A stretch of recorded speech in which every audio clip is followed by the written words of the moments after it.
Hello and welcome to Talkin' Baseball. Happy belated 4th of July. America's pastime was on display, and we're here to talk about what happened.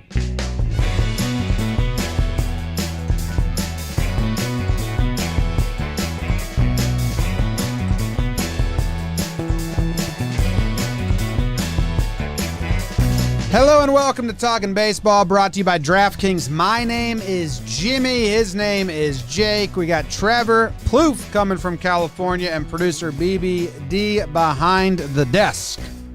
And a bunch of special patrons bringing you the show. Ryan Wood, Emily Feld,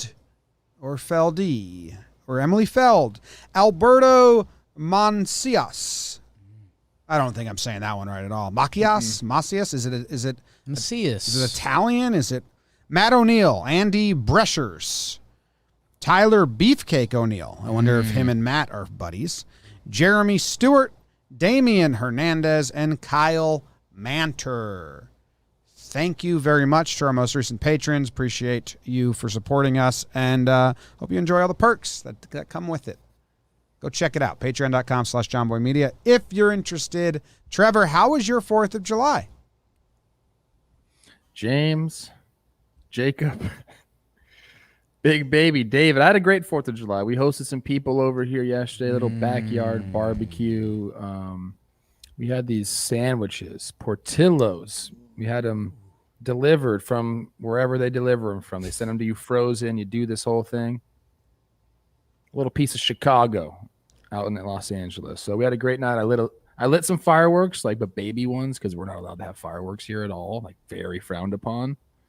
But it's 4th of July. What am I supposed to do? The kids were clamoring for them, so I did it. But we had an excellent night, safe one. Watched some baseball. What about you guys? How are you doing? Jacob? James, Trev, Bug Dude, everyone live in the chat. Happy 5th of July. Yeah, Trev, I got nervous. I think I was looking at, I don't want us to get off on the wrong foot. I think I was looking at Liv's Instagram story. Oh. And I saw there was there's 10 little kids around a firework. And I was like, damn, is this going to be a real firework? Look, you're very much right. It was one of the chill, the snakes and sparklers, and the kids half didn't care, but I saw you on the sideline enjoying it, so I was happy for that. I'm good. Happy 4th to everyone. Had a nice Brooklyn weekend. Ended up in Brooklyn a couple times because I'm hip. I'm cool. And yeah, I mean, the baseball. Other than the 4th, baseball really provided the fireworks, Jim. Did it? I don't know. I don't know. I'm on the 4th itself, nothing overtook it, I guess, but I'll find out. There was some weird stuff beforehand. Mattingly ejection, the Phillips pitching. We'll get to it. All that stuff was fun. Man. Brett Phillips. I think everyone had some great breakdowns. What an icon. Yeah, he's awesome. Mattingly. We're talking about you. What? We're saying you. Oh, you're talking. Icon. I'm an icon. We're talking about you, James. I'm doing this thing where I button my shirt up all the way to help with my posture. I was just gonna say, what is going on with that? But I mean, I dig it. You look like you're from Brooklyn right now. I know. Yeah. I know. I kind of don't like that though, but I do it for a weekly dumb because it makes me sit up straight like a real news person. I'm worried about my posture. I think I told the Talkin' Yanks chat, put me on Slouch Watch and let me know. My back's in shambles all the time. I think it's because I have terrible posture. My mom says it's one of her biggest regrets raising her children. She didn't instill good posture in us, so I gotta start thinking about that, I guess. I'm excited for the day we get How do you nice instill chairs. that? Every time your kid's slouching, you beat the shit out of them. Okay. Yeah. That's one method. They don't like it anymore, though. People. All right, you want to get right into the baseball? Do we have anything else we need to talk about beforehand? All-Star What Week. What do you guys do for 4th of July? Can somebody explain to me your day? You guys. Oh, it always was. ask about my I don't day. know what Jake did. Your day. Mine was shitty. I went and played disc golf with my dad. That was very fun. But it was 60 degrees on the 3rd. I was down the shore at my parents' house. My brother had a bunch of friends over, so they were playing games. We played a lot of card games. But then I played disc golf. and I was going to go to the beach because I love being in the ocean and the water, and it was low tide during the day. So I was like, I'm not even going to watch the first Yankee game. I'm going to go to the beach. And we got dressed to walk to the beach, and everyone was storming off the beach. We could just see them walking because a rainstorm was coming. So then I got stuck watching the Yankees lose in terrible fashion, and then I was like, well, let's go to the beach now. And we went, and it was pretty cold and rainy still. So, like, it was a weird 4th of July. And then it got really sunny at night. But we drove home because we did the podcast last night. So, I don't know. I love 4th of July. I'm usually a big time, like, go to the beach, watch the fireworks, hang out with the little kids, hot dogs, grill. But the weather kind of was weird. You couldn't do a full outside day because there was just, like, a thunderstorm of a cloud would just roll through, dump on you for an hour, and then it would be 80 and sunny. But then the next cloud was coming 2 hours later. It was weird.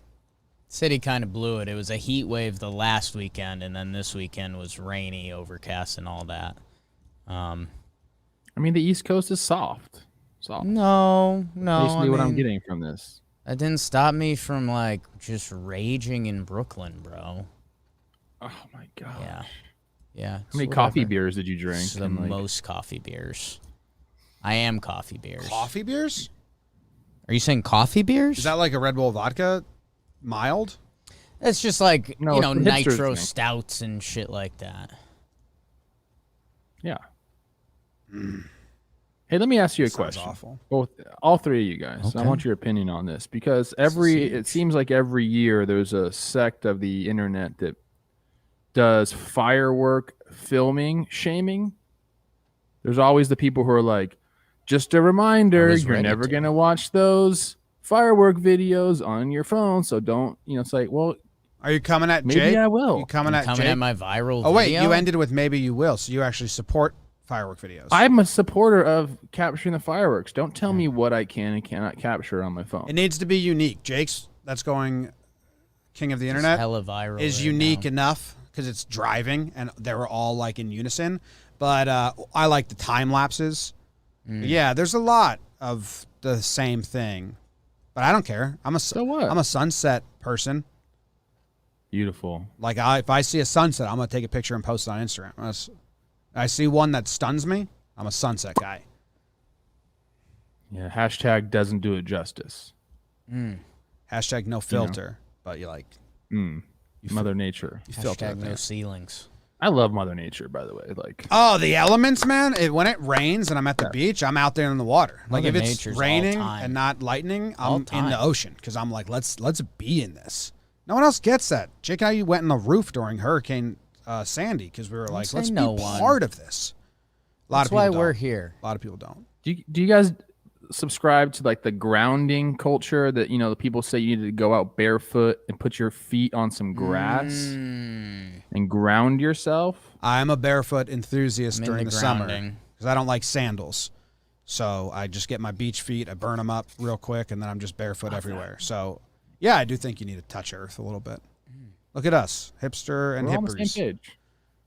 All right, let's go talk about baseball now. Who has the NL? recap? Fine. You? You Yeah, have boy. the NL, right? Yeah, boy. All right, here we go. Jake is going to share with everyone what happened in the National League. I truly don't know a lot of it, so tell me. Here we go. Do my best. On your mark.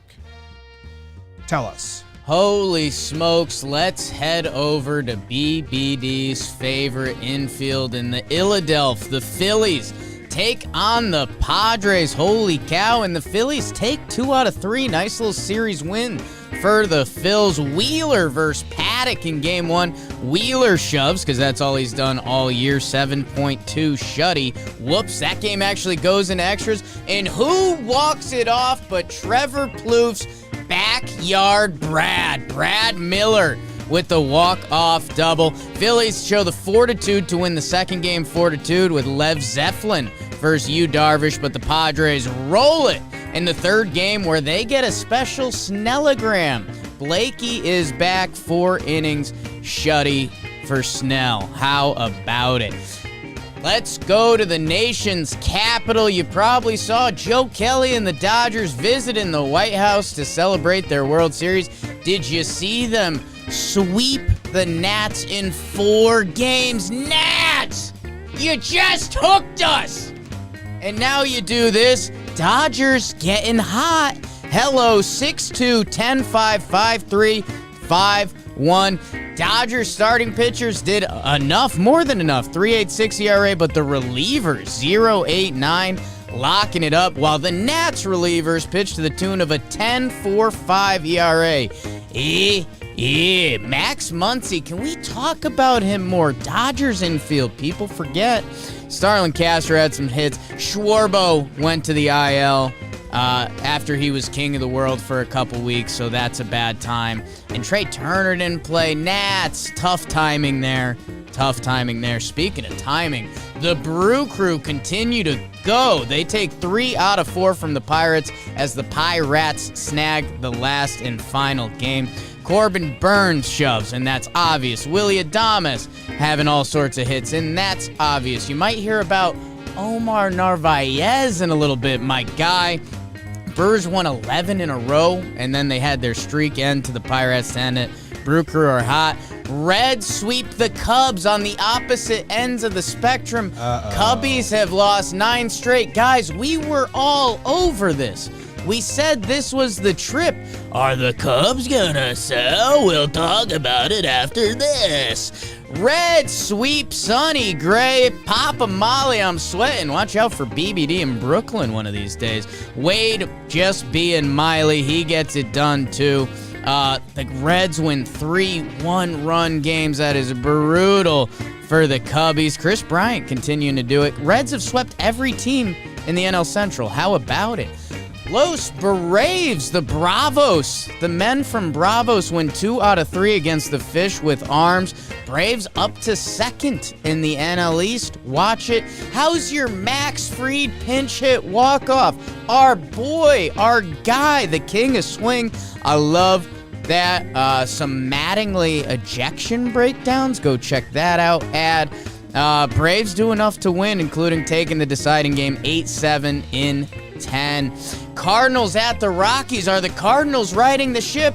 No! They lose 3 out of 4 to formerly Jake's Rocks. Holy crap, Bola. The only game they win, game 2 in 10. But man, oh man, what is going on? Cardinals relievers get hit a little bit. Elias Diaz with the walk-off homer in Game 1 and walk-off single in Game 4. Rockies lead the league in walk-offs. Formerly Jake's Rocks. They don't quit, baby. And my twin fire hydrant, Tyler O'Neill, exits game with a hit by pitch, and then he sits out the Sunday game. Hopefully he'll be back soon. And wrapping up in the National League, my Snakes take on Trevor's coaching staff of the San Francisco Giants. And you know the Giants took 3 out of 4 after dropping the first game. Giants hit the whole series, 538 slug and boogity, and their relievers get it done too. Buster Posey exits the game. Zach Gallen hurt too.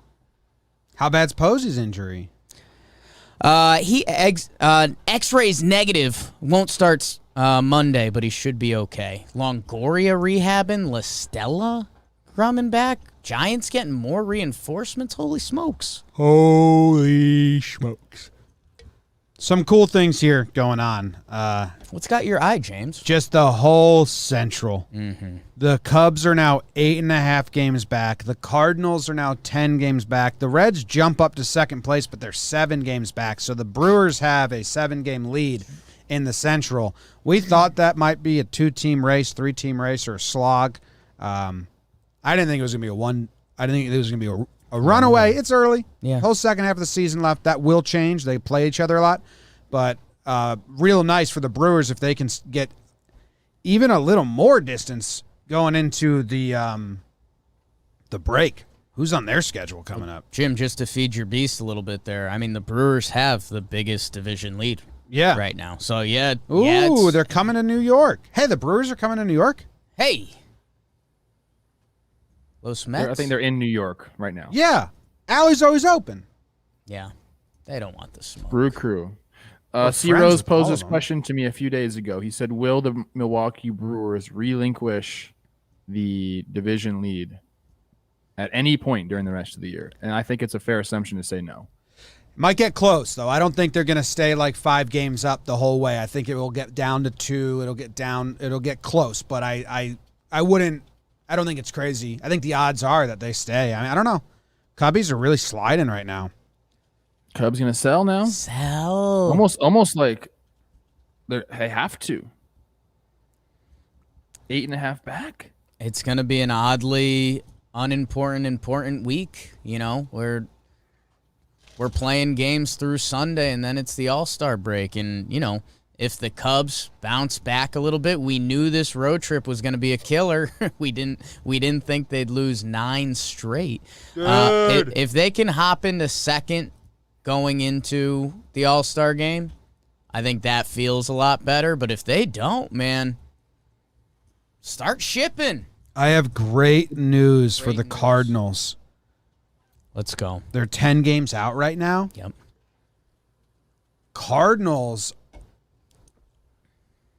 have 10 games against the Brewers in September. If they could climb into 5 games behind the Brew Crew, 6 behind the Brew Crew, at least you can as a fan, you could be like, it's in our hands, man. It's in our hands. We go 8-2 against those guys in September, and we're there. That's a fun nugget to a carrot to dangle for Cardinals players and fans. We got 10 against them in September. We just got to keep it somewhat close.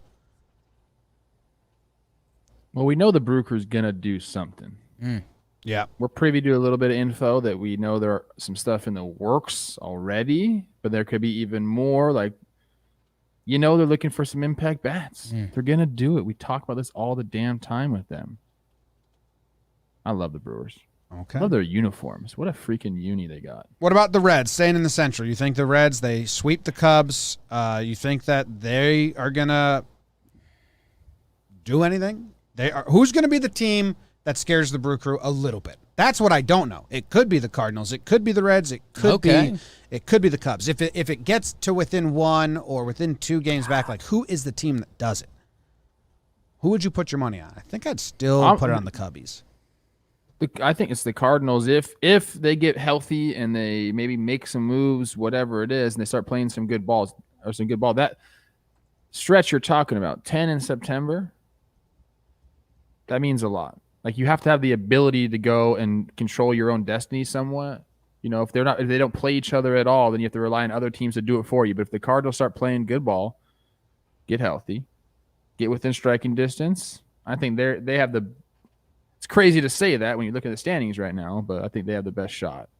I don't think the Reds continue. I don't think. Well, what if I told you this? I think the Cubs are going to sell. The Reds have 4 in Milwaukee before the All-Star break, and then right after the break, 3. I think we've run into this before. Yeah. So 7 games in a row against each other. That's exciting. That's good. Reds are scary. They can pitch a little bit, and they got the monster bats. I don't know. Why isn't Luis Castillo good, though? Who caves first? I want him to be good. Yeah. I don't know. I want him to be good. Let's dance around a little bit. We have the Braves. They are 1 game under 500, but only 3.5 games back. And the East Division is still close, man. The Nats get swept. They're 40-42. They're 4 games back. Phillies are 39-42. They're 4.5 games back. That's for halfway through the season. That doesn't mean anything to me. If you're within 5 games and we still have 80-something to go, you're right in the thick of it. So the whole East is still up for grabs. Now, the Mets are playing really good ball, and they're winning games they shouldn't win, and they're winning games they should win. So I'm not trying to, but that's close. No, it's I think the Braves, you kind of circle them. The Nats had their hot streak, and now, with Schwarbo out, how much of the heavy lifting was he literally doing? I mean, how many times can you point to an individual player and be like, man, he really put them on their back, and he went nuts. The Braves, man, I don't know. They've been having a miserable year, and you wonder if something like a Max Fried walk-off hit, if that brings everybody in the locker room and, you kind of have that moment of euphoria and this is a good feeling. How about the guys that are supposed to have the walk-off hits do it? And maybe we'll start enjoying that. If there's, last episode I said there's going to be 10 games leading up to the All-Star break. Who's going to bust out the 8-2? Who's going to bust out the 9-1?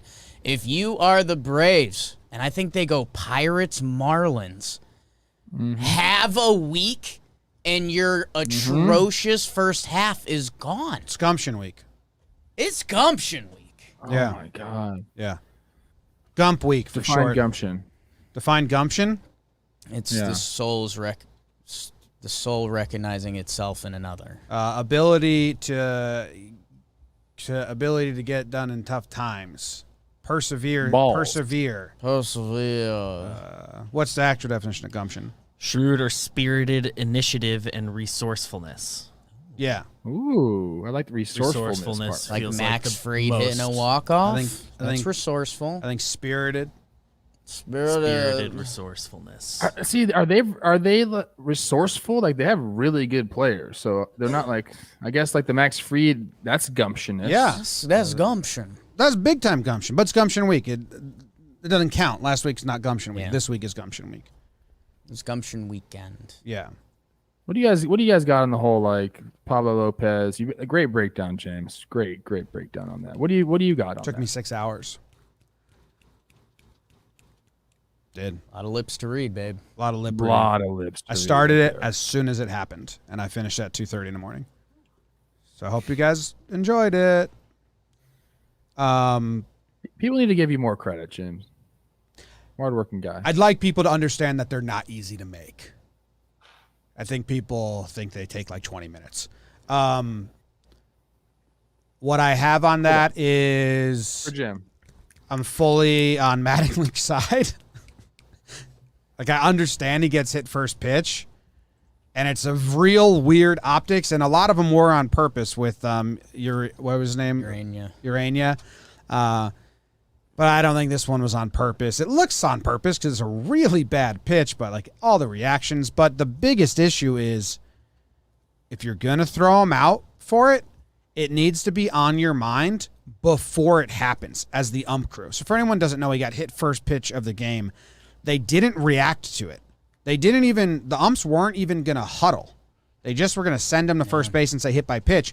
Snitker comes out, and we like Snit, and he likes us, but Snitker comes out, and I don't mind that Snitker did this either. It's gamesmanship, and he's pissed off about it. And he says that's 5 times he's been hit now. Like, no, this is bullshit.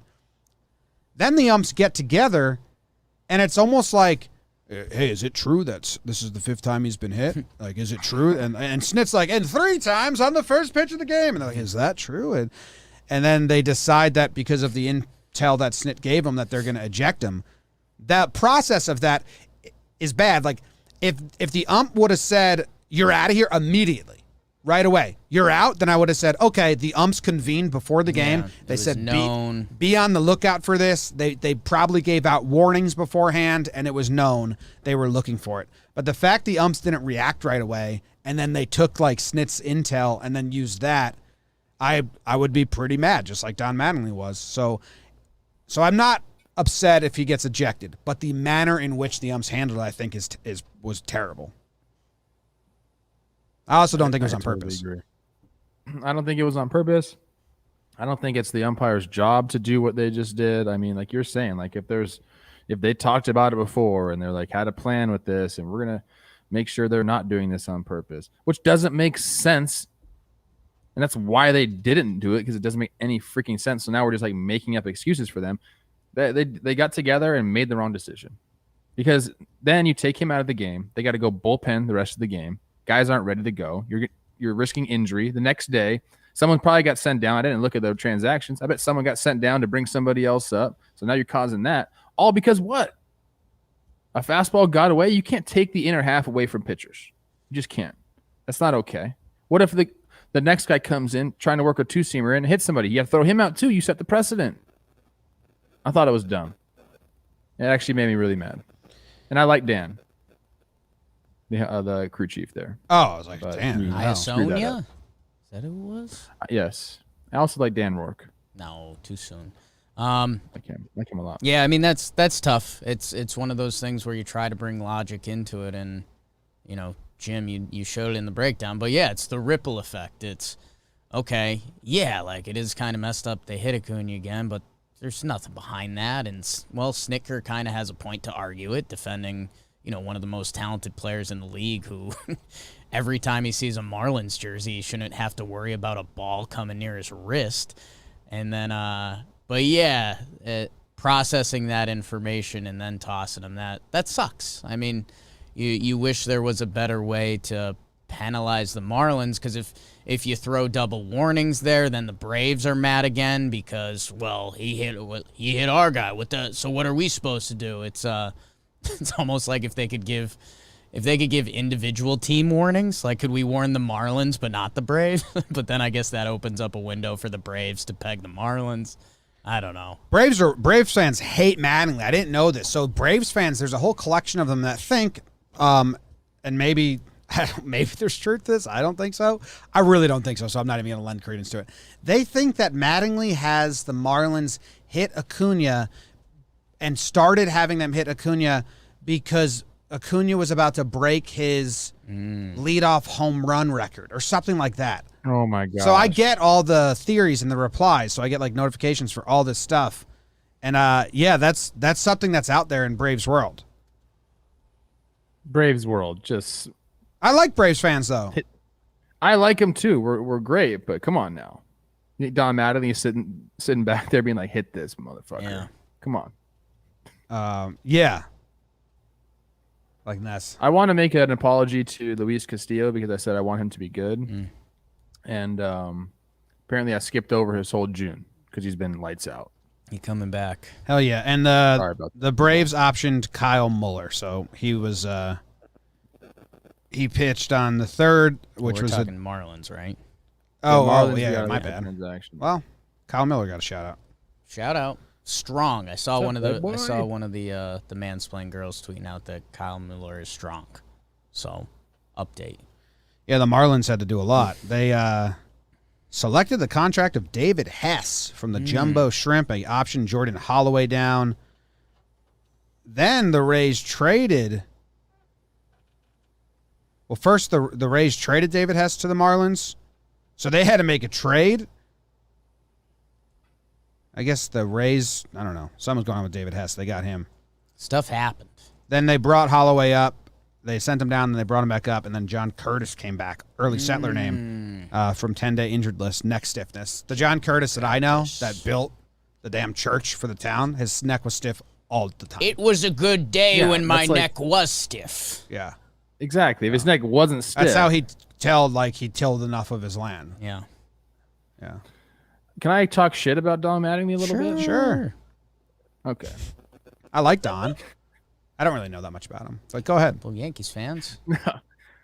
He did something that irked me a little bit, man. What did he do? He's letting, I'm sure people saw the video. It's like this thing now with managers. They do this when you get called up a lot too, but he's announcing the All-Star selection to is it Trevor Rogers? Yeah. Whoops. Well, I had he like tries to make a He tries to make a joke out of it, saying, "Oh, we're gonna send you down to Jacksonville first because we want to get you 10 days." This guy's sitting there like, "Well, that sucks."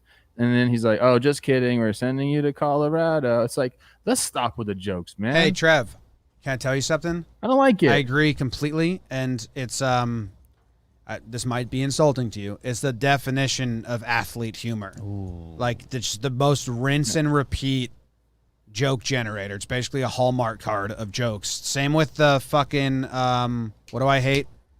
When he hits the first home run. Silent treatment. Celebrate with the dude, man. He just hit his first big league home run. Celebrate right away. After the silent Don't treatment. make him feel awkward and silly, and don't do fake send downs before call ups. Just like let them be happy in their happy moment. This All-Star one is bizarre. Like, I get silent treatment. I think your stance on silent treatment is fair. I'm fine with it. I think it's funny. It's kind of welcome. And then they all celebrate him and it's the same thing, but it's, tradition. You're a tradition guy.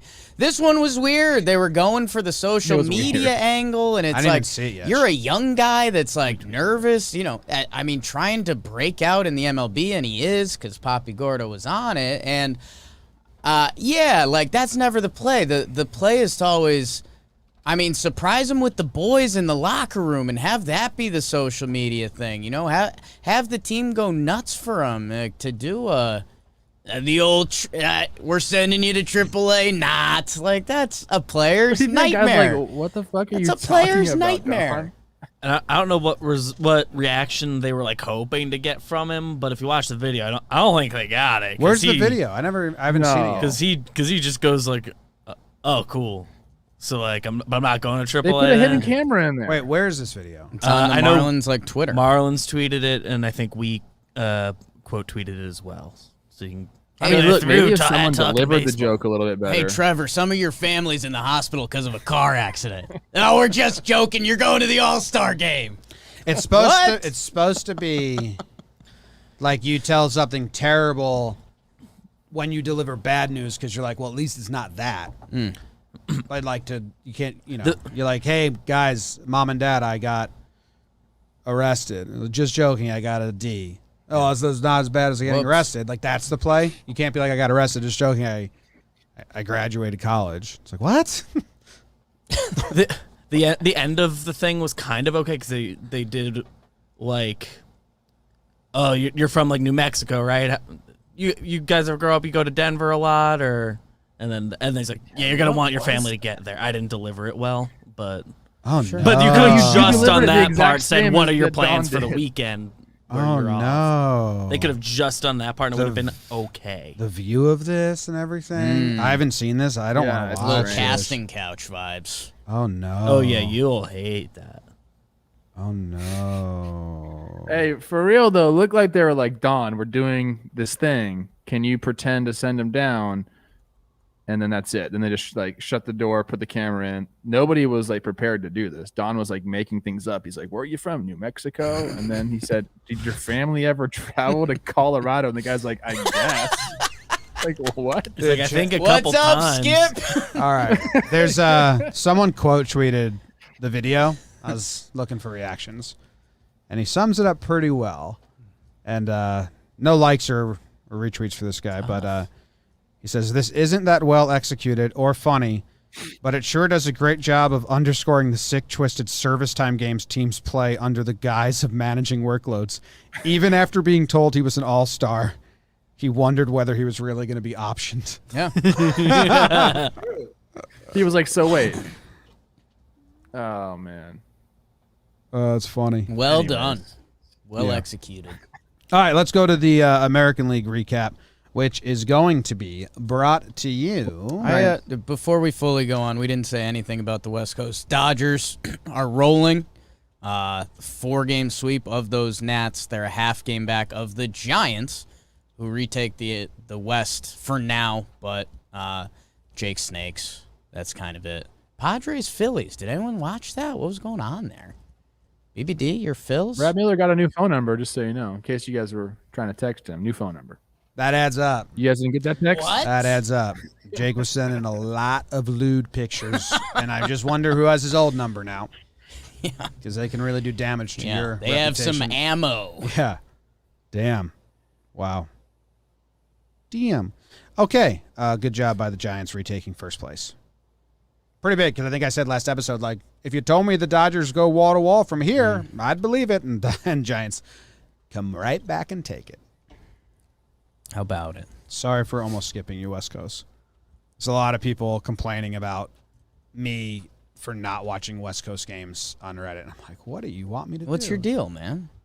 Like, June, they start Just at stay up 10 a.m. and watch all of the West Coast games. We work 9 to 5 or 9 to 9, basically. It was nuts. Anyway, the AL recap is brought to you by Manscaped. Brad Miller cleans it up down there. Oh, he sure does. And when Brad Miller gets himself the Lawnmower 4.0, he gets 20% off plus free shipping with the code Talkin at manscaped.com. It's time to bundle up, Trev. They got the Performance Package 4.0. Inside the package, you'll find their Lawnmower 4.0 trimmer, the Weed Whacker ear and nose hair trimmer. It's important.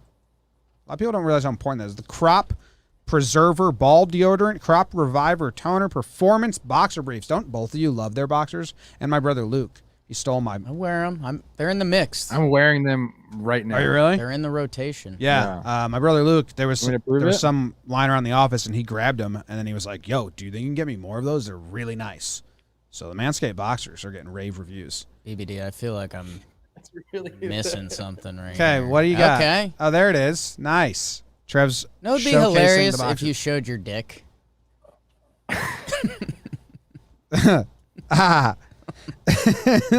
Want to take your grooming game even further to the next level? The Performance Package 4.0 also includes the Weed Whacker. Yeah, you got everything, man. Boxers and a Shed travel bag. Wow. Get 20% off plus free shipping with the code TALKIN at manscaped.com. That's 20% off plus free shipping with the code TALKIN at manscaped.com. Escape the shrubs and weeds this summer and shine with Manscaped. All right, here's what happened in the American League. The Blue Jays took 2 out of 3 from the Rays. Are the Rays losing a lot still? Are they like under 500 in their last 30 now? They got blown out in game 1, but kind of won the day social media-wise because Brett Phillips pitched and he was hilarious. Manoah absolutely dealt. He's been real good ever since he got called up.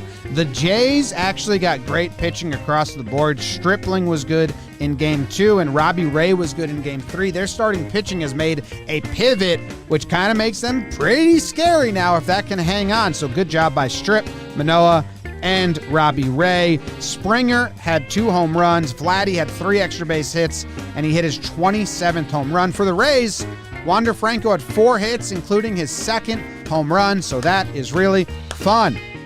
But the Jays do win the series. The Astros, after getting swept by the Orioles, they go on to sweep the Indians in a 4-game set. Never easy to sweep a 4-game set, but they do it. In the first 3 games, they won easily. By the 6th inning, they had the lead, and they didn't give it up.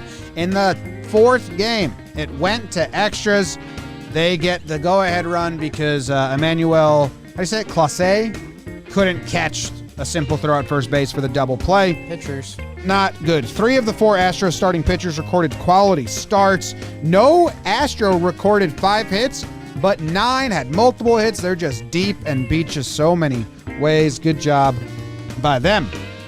The Tigers hosted the White Sox and took 2 out of 3. Those damn Tigers are on fire.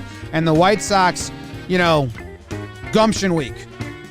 Because you seem like you're on a slide as well. I'm not positive about it. White Sox won the first game 8-2, but then lost the next 2, 11-5 and 6-5. Giolito and Keuchel did not have good starts. Tim Anderson had 6 hits, though. Lance Lynn in game 1, 117 pitches. My dude. Grandal exited game 1 with calf tightness and sat the rest of the series. So, come on, Grandal, you're an all-star. The Royals, another Central team that's just been winning. They take 2 out of 3 from the Twins. Hap, Jax, not good for the Twinkies. The Royals starting pitching wasn't great either. A lot of bats here. The Royals won the first 2. Maeda versus Keller, though, that was a pitcher's duel in game 3, and the Twins held on to win. Donaldson exited game 2 with a hamstring and sat for game 3. Brad Keller, good start for him. He goes 6.1, 2 earned runs. His 2nd time pitching into the 7th this season. Good job. The Angels played a team worse than them, so they swept them. That's what the Angels do. I'm actually super interested in the rest of their schedule because how many more bad teams they have versus good teams? The Angels might go on a hell of a run here. The Angels hit, man. They had 2 walk-offs. Walsh with another walk-off hit. Lagares with a walk-off 2-run double in game 3. Cobb had a really good performance them on the mound, but Ohtani's the story. Hits his 29th, 30th, and 31st home runs, becomes the first player to reach 30 this season. His last 7 hits are all home runs. 14 of his last 19 hits are home runs. Dude is a freak. A freak. Rendon exits game 3 with a hamstring tightness. He may not play Monday, but isn't believed to be serious. The Red Sox took 2 out of 3 from the A's. And every game in this series was close, Trev. The Sox won game 1 in the 10th inning. The A's won game 2 in the 12th. And then the Sox won game 3, 1-0. So a really close series that the Red Sox end up winning. Their starting pitchers pitched really well. Their bats struggled. Devers and Verdugo both had multiple extra bases hits, though. Lowry with 4 hits and a home run and a double. Kemp had a walk-off sac fly in game 2. A's scored 3 in the bottom of the 12th after the Red Sox scored 2 in the top. So some fun in game 2. Full pension Piv had a really good outing. He outdueled Kaprelian. So that's just like 2 guys that you can root for. Mariners take 2 out of 3 from the Rangers. Music stopped, so I'm not even going to tell you what happened in that one. Sorry, Mariners and Rangers. If the music was still going, I probably would have said somehow Mariners won the bookends, how Gibby goes 5.2 one-earned runs, his ERA dips below 2, which I told everyone to be on the lookout for. Maybe I would have told you that Luis Torrens had 2 home runs. He's got 7 home runs last 13 games. Maybe I would have told you that John Hicks had 2 home runs. Maybe I would have asked who John Hicks is. Because I don't know who that guy is. Early Settler's name? Jonathan Hicks? Yeah. Yes. He's a catcher. Big dude. Big boy. Nice. So, Who wins in a fight? Me, Jimmy, and BBD versus John Hicks. the 3 of us? Yes. 3 of us. I'm asking Trev. I would take John Okay. Hicks. Let's just look up his stats. The 3 of us. Stats. BBD is not a fighter, okay? He's too Yeah, we nice. send BBD in first to tire him out.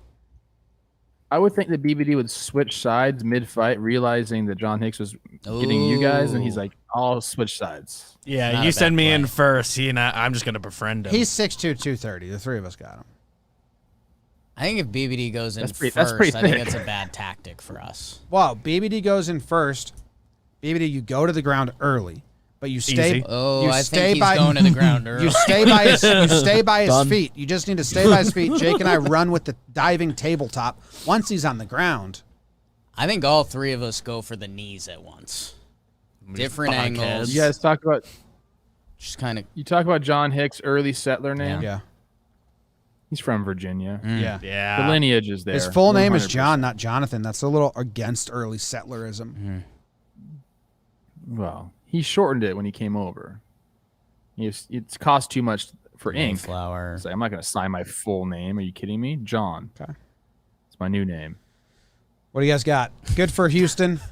We covered it. What else do we want to talk about? Good for see you, Trev. Good bounce back for the Astros, and like a big bounce back. They go in just 4-game sweep to get right back on their winning ways. The White Sox stay in first place in the Central, and they still have a big lead. So I guess it doesn't really matter. Yeah, But- they're starting to enter like that Twins territory we talked about the last couple years when they were in top of the Central. Like, the Indians aren't a real threat at all. They're just kind of second place by default. Like, the Tigers are. I'd rather play against the Indians than if there was a 30-team playoffs tomorrow and everyone was in. I think teams would rather play Cleveland than the Tigers. Maybe. Why? Tigers have been playing a good brand of baseball for the past, like, month and a half. Cleveland's. Yeah, the Tigers are Just like bleh. Tigers are 16-14 in their last month. I'm getting worried about the White Sox though, and White Sox fans are going to too be easy. shocked because they don't understand my thought process here. And I don't mean to upset you. I think you're one of the best teams, top 3 teams Wow. in baseball. Top 3? Let's see. I thought the Dodgers and I thought the Astros, top 5. Okay. Giants, Padres. Yeah, top 5. Do we think that? Close. No, I think at their best, yeah. when everything's clicking, I think they have every Yeah. piece. White Sox I love are their a team on top-tier paper team. for sure. I agree with that. But I don't like the way their records are starting to look. They got a losing record against winning teams. They're going on skids here. And but it's early and they can get out of this. But yeah, they're 16-24. Out of all the it's the Twins. Out of all the playoff teams right now, they're the ones with the losing record. And that's what the Twins did forever. And I always said, like, you gotta be able to beat good teams to win in the playoffs. So interesting. They got a lot of time to correct it, but Those Central teams just aren't going to challenge them regularly. Trev, Detroit, 29-22, in their last math amount of games. Like, Detroit has been playing a decent brand of baseball for a little while now, and Cleveland, it's just the same thing. Sometimes they get pitching performances, and if Jose Ramirez goes off, they'll win. But like that's Bro, kind of it. Savali's just got hurt. Bieber's not there. Plesac isn't there. Sure. Those three guys are healthy. Like, you don't want to face this team. I'm sorry. In their last 51 games, the Tigers are playing at a 92-win pace. Plus, Cleveland has a sneaky great bullpen. Like, this is they're actually a scary team. I don't think we need to dive too deep into Jake's what he said. I think he's just saying the Tigers are playing good baseball.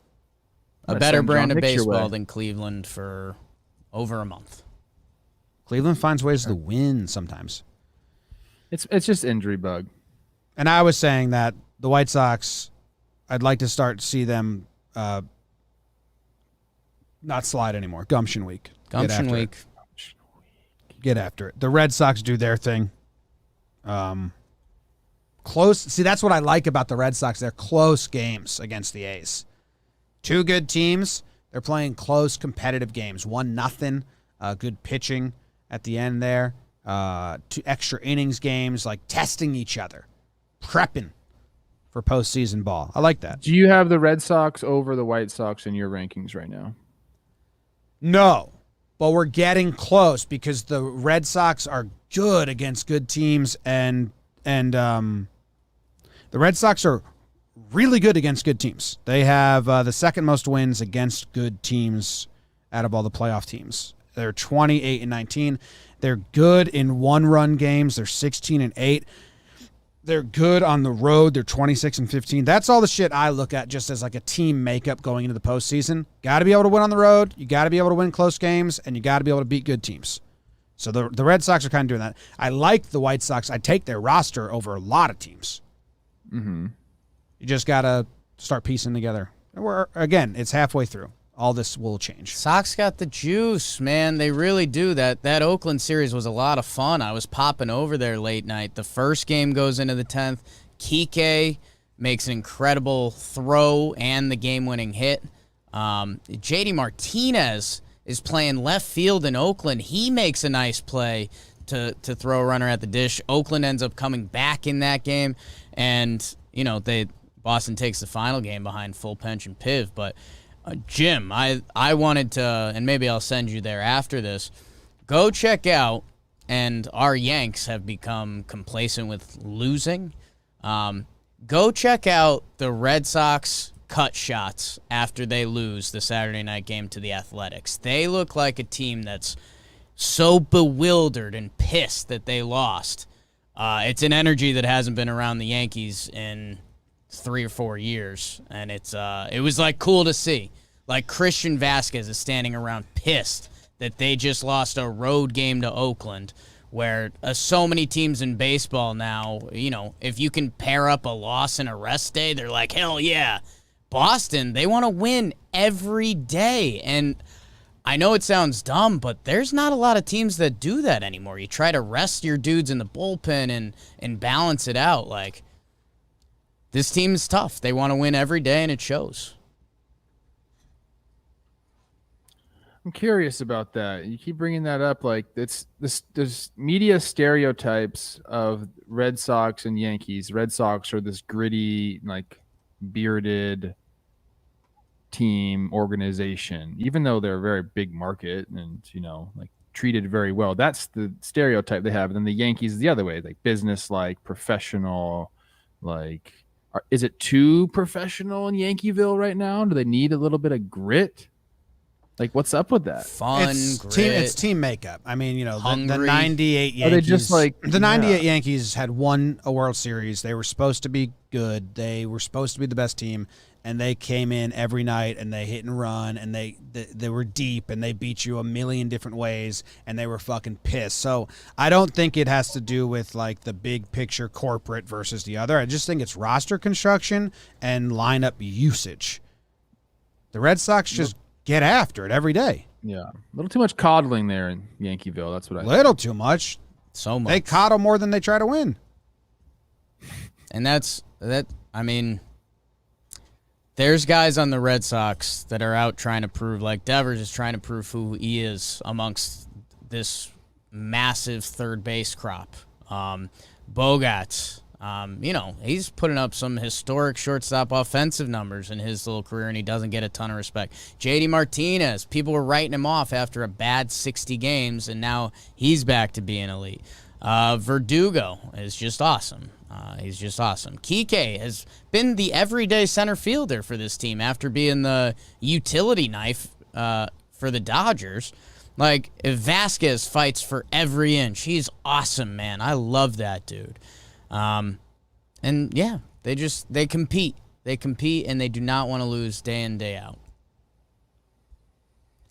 Let's move to the West. We talked about the Central a little bit. Good job by the Royals and the Tigers. I guess we didn't really talk about the Indians.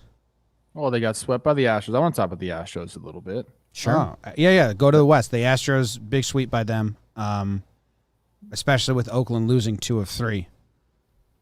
They're up 3.5 now. I think this is the. Oh shoot, man! They're one of the most complete teams. I think there's 3 teams that are complete teams, and I think the Astros are one of them. I think the White Sox are one of them, and then I think the Dodgers are the last one. I'd say the Astros. I'd have Astros 1-1 in my rankings right now. I think so too. Starting pitching there, the relief pitching there, lineup is deep, and very deep. When you get to the postseason, they're battle tested, like we said at the start of the season. Like if they ride this out the way they are, I think the Astros would be. I'd still go Dodgers. Bullpen. I'd still go Dodgers 1-1, just because they, like you mentioned, health before, Trev. Dodgers have been missing a lot of dudes, and now they're kind of back and they're rolling. Like Belly's back, Muncie's back. Those guys are, top 10 MVP guys when they're right. Like, I still got the Dodgers. Astros, Dodgers, probably the best team World Series we could hope for still at this point in the season, you think? That's a great matchup. I think, yeah. It's a funky way to look at it because, probably best baseball team. But, like, if the White Sox get hot in the playoffs or the Red Sox get hot in the playoffs, like, those are quality baseball teams. Like, I'm fine with them. They're on the same level if they're playing at their peak. Can I tell you a narrative I'm rooting for? Hello. Yes, absolutely. Narrative season. Speak it into existence. La Russa versus Dusty in the CS. Just a fuck you to all these new school young managers. We'll get Dusty's impressions back. Whew. Joe Torre gets a job next year after it. They're going to be done. They're not even going to be called managers. In 5 years, there will be no one called the manager. Wow. I'd take your bet. If you want to up the years there, 5's quick, Trev. 5 is quick. But GM, the roster hander-outers, the lineup card hander-outers. Read the charters. You know what, Jake? Do the International League real quick because then. Oh, Trev, I always listen. I'm gonna get it. You've been on a cold streak with that. I always just get it. But you're a mixed up. second half guy. We know that. I think we can say, be ready for me to get that wrong. I'm not complacent with losing, Jim. You'll get better. I don't know. Trev, you will. What happened in the IL? Well, there was only one series, and it was in New York, the Subway Series, the Sandwich Shop sponsor. That's what Jake said earlier this week. Mets take 2 out of 3. My goodness, 8-3 Mets in Game 1, 10-5 in the first game of a doubleheader, where the Yankees went ahead on a wild pitch. They thought it was going to be all dandy. Too bad the Mets score 6 against Aroldis, or 6 in the 7th. Including a 2-run game-tying home run off whatever. I don't know how many runs it was. It's a home by Pete Alonso. Got it right now. I'm killing this, guys. Anyways, the Mets win that one 10-5. It was a really bad look for the Yankees, but they salvaged the series with a 4-2 win in Game 3. The Mets slashed 303, 389, 424, and the Yankees' offense was abysmal. You say the same thing about the starting pitching and the relief corps for the Yankees. Bad series all overall. Dom Smith, 5 hits, 3 extra base hits, and a home run. Nimmo, his first series back from the IL. He missed 2 damn months. He had 5 hits in this series. Judge and Urshela, 3 hits and a home run each. That was basically the only bright spot for the Yankees. Chad Green had an immaculate inning. Nestor Cortez did some things. That was nice to see. But in the end, the Mets take 2 of 3 from the Yankees. And then to add insult to injury, Clint Frazier placed in the 10-day IL with vertigo. The tests don't show anything abnormal, but that doesn't matter, boys. He's on the IL. Tim LoCastro is there now. And that's what happened in the IL. Mets take 2 out of 3. Tell me about it, guys. I want to talk about this. First place Mets beat fourth place Yankees. So let me get this right. Marcus Stroman still pitching. Throws the wild pitch. Yankees take the lead. Go out, put a 0 up in the bottom of the 6th or top of the 6th. Yeah. Chapman comes in for the save. It was a save situation, right? Mm-hmm. Not hot. Alonso with the homer. They end up scoring 6 runs in that inning. Yeah. I just want to get that right. Okay. Yeah. That's a tough way to lose a ball game. Well, it's a tough way to manage a team. Tough way to have a season. Guys got to, I mean, Chapman should have lost the job. And, dude, this you is think very. Chapman's like. Do you want to hear do you want to hear? I'll do it quick. People hate when we talk. I'll tell you quick, Trev, the very ins and outs of this. It's a save situation. So, Chad Green threw 2 pitches. They got him loose. It's a doubleheader. This is game 1. Chad Green threw 2 pitches. They got him loose. He came into the game, threw 2 pitches, got out of the bottom of the 6th inning, bottom of the 8th for a real game.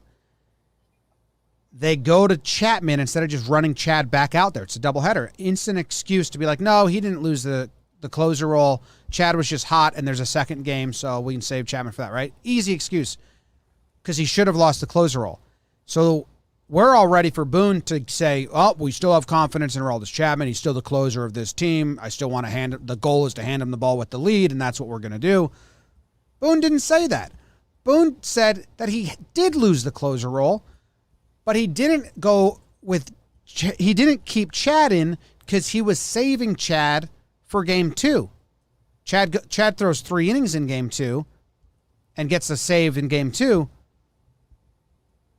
But so he literally admitted Chapman's not the closer anymore, but still used him as the closer because he was saving for Chad for game 2 instead of just using the best pitcher to win game 1 and then figure. They're so backwards. The Yankees might not need a closer in game 2. Exactly. So if he said he's our closer, we stand by him, I would have been like, that's fucking stupid and you shouldn't, but I understand the mindset. But for him to say he's not the closer, but we were saving Chad, it's like, so what are you, how do the Yankees think? They manage 2 games away and don't ever manage the game they're managing. It's insane. That's how you lose a lot of games. Sure is. No, So wait, he came out and lose a said, lot. Aroldis Chapman is not our closer anymore. He said like it's in the balance. Like it's So it's it's They not- don't Yeah. say anything either. they don't That's ever the say other anything thing. tangible. So if they say they say anything besides he's the closer, it means he lost the job. But yeah. Trevor Aroldis Chapman, his last 8 games, 5.2 innings pitched, 11 earned runs. Hitters are hitting .464 off of him to the tune of a 1.4 OPS. That was before the Mets appearance. Yeah.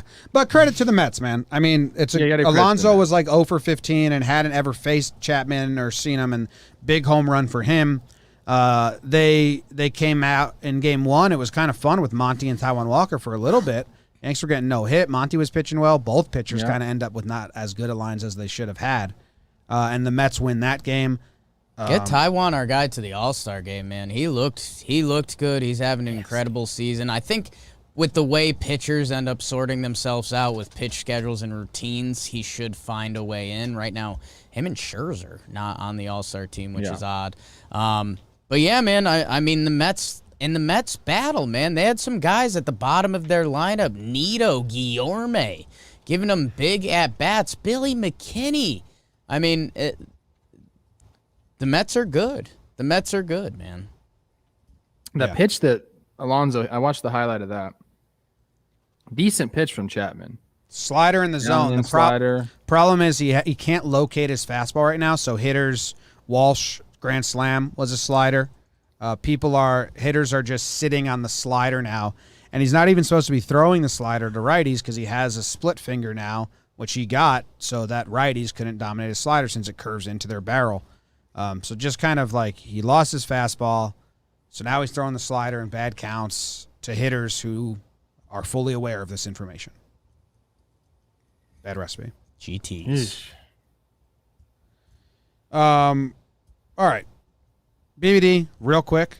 We forgot to do this on Friday because whenever we do episodes remote, they take longer. It's July 5th. Today's July 5th. The standings have not July. changed. Let's find out BBD's stimulated winner. Oh, wow. A's versus the Rays in the wild card game. Who's winning? A's. Even if Glasnow's healthy? Hey, Okay, it's A's. the simulator, man. Okay. ALDS, you have the first play. You have Houston versus the White Sox. So you get your Dusty versus Larissa in the DS. Get it around early. Houston. Houston, okay. Boston versus the A's in the DS as well. Boston. Okay. In the American League Championship Series, you have Cora versus his ex-team, the Astros. Boston versus Houston. Houston. Wow. Okay. NL wild card right now would be Dodgers versus Padres still. Padres. Ooh. Wow. Changed in 3 seconds. the That's simulator. that's the second you It's the got me. simulator. Milwaukee versus the Mets in the DS. Mets right now. Okay. Giants versus Padres. Battle of My the God. bookends of California. Giants. Okay. Giants versus Mets in the NLCS. Mets.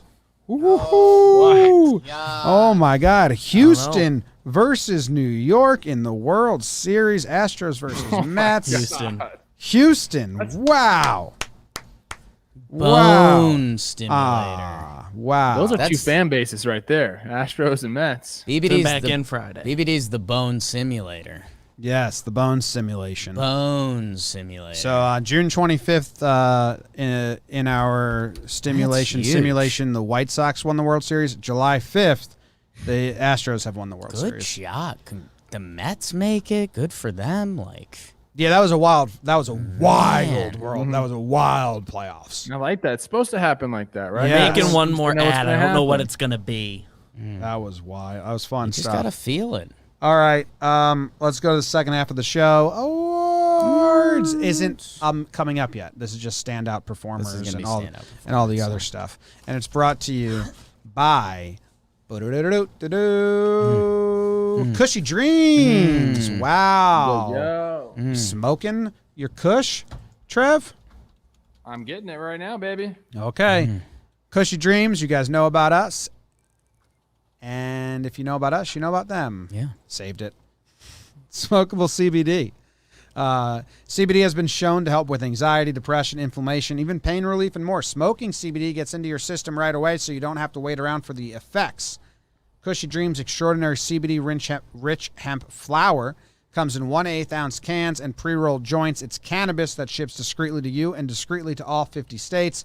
They only got 0.3% THC, so it's legal federally. It's always organic. Fresh harvests are always coming in. They got independent lab tests showing compliance and purity. They're available on their website. Go to cushydreams.com. It's KUSHY. At checkout, use promo code BASEBALL for 20% off your next order. Smoke your CBD with promo code BASEBALL for 20% off your next order. Let's go to Standout Performances. Standout performances. Jake, who'd you grab? James, Trevor, Bone Simulator, BBD.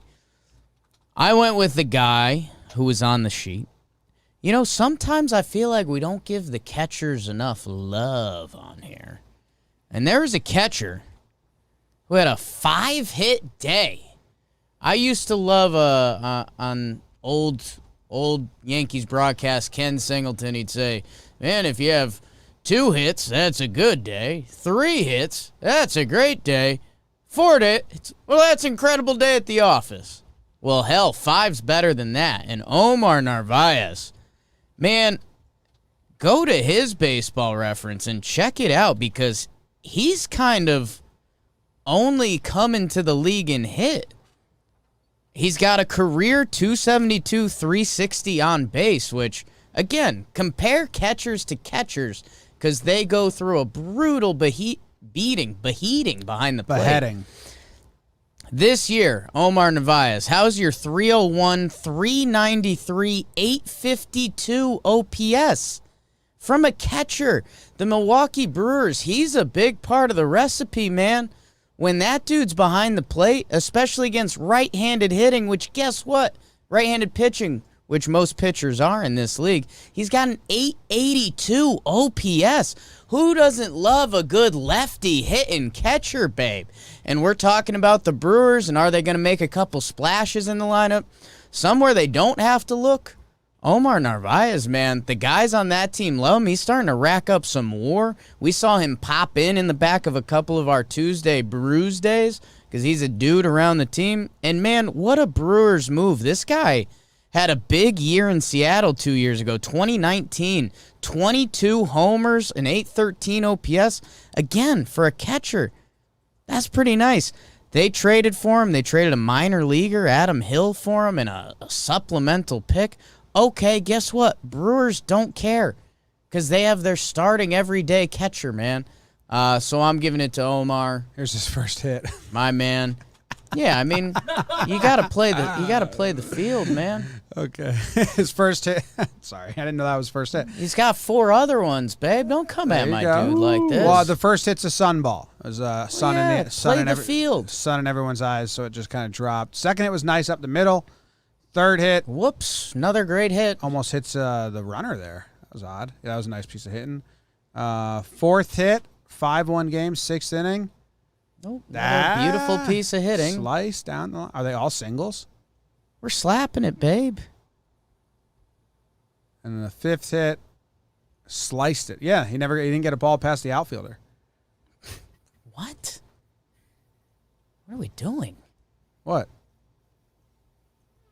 Just giving the hits. It's weird.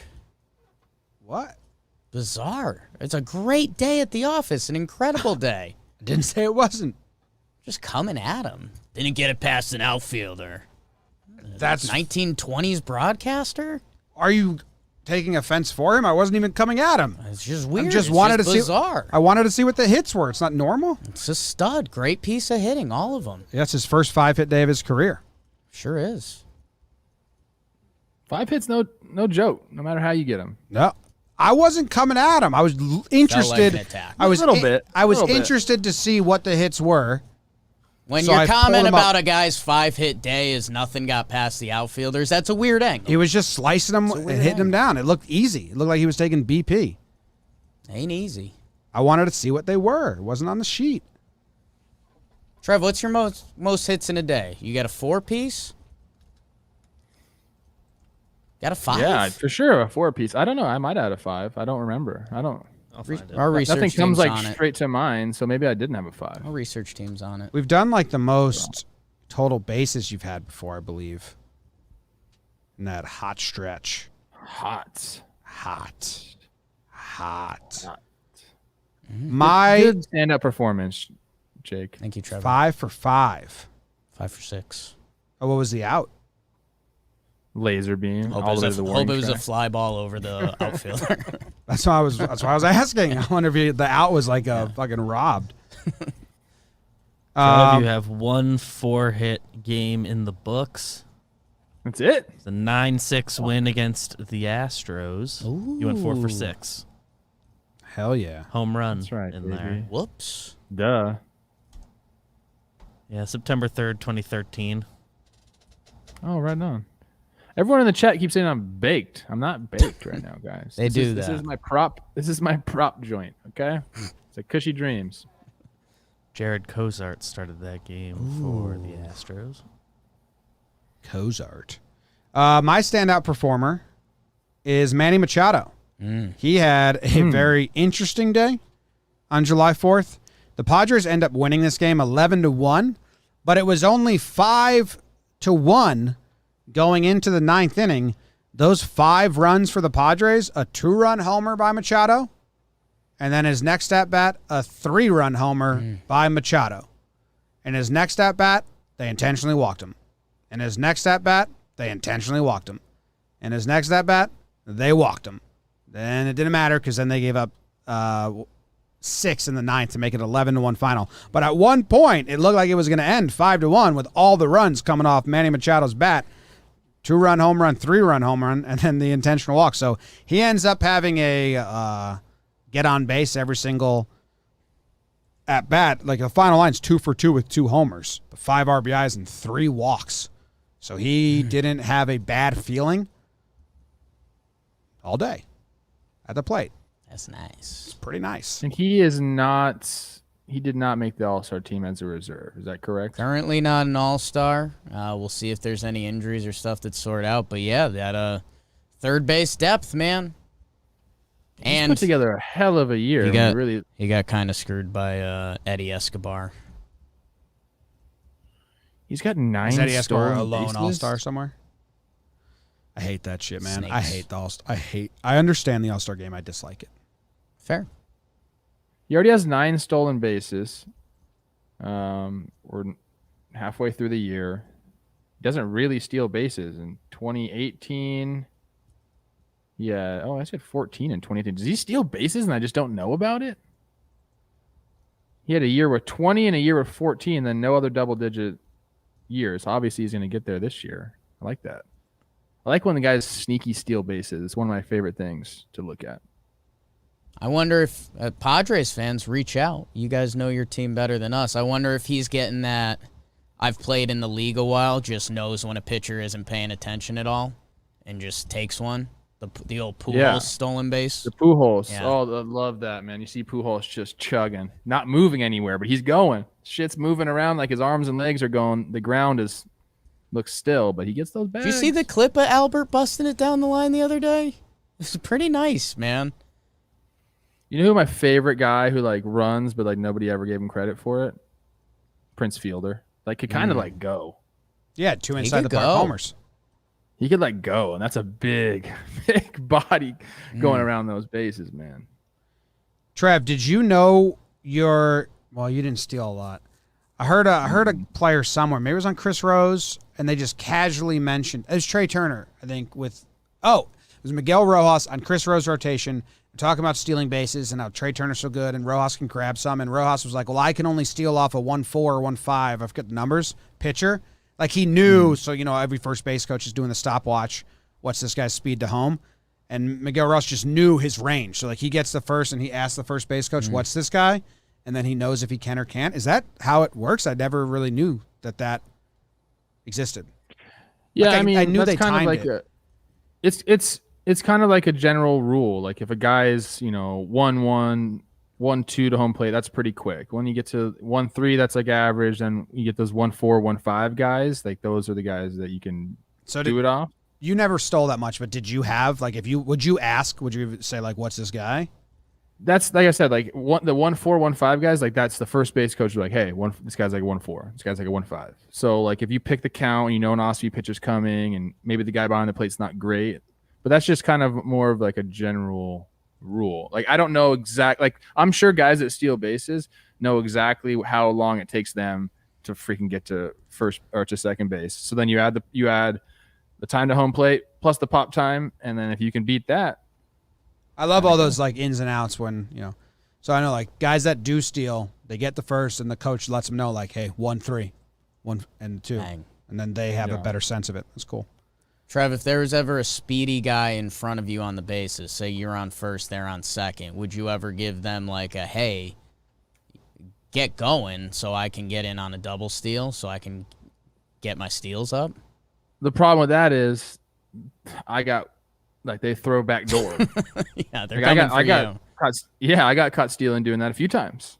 No. You think you're gonna get an easy bag, but all of a sudden, No. you got that glove hitting your leg, and you're like, "Oh shit!" They threw it down a second. So they went the other way with it. Yeah.